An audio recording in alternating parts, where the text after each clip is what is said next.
এই যে আমি বালু নিচ্ছি, বালু নেওয়ার পর কি করবে, সকালবেলা কৃষকেরা যখন নদী পার হবে তখন এইভাবে বালুটা নেওয়ার পরে এভাবে কুরাশ করবে। তাদের কাজ একটাই, তারা কৃষিকাজ করতে হবে।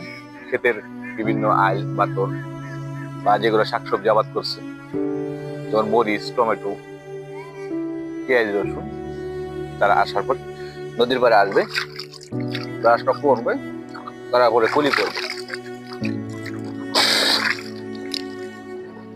এটাই তাদের জীবন শুরু হয়ে গেল সকাল 10টা পর্যন্ত।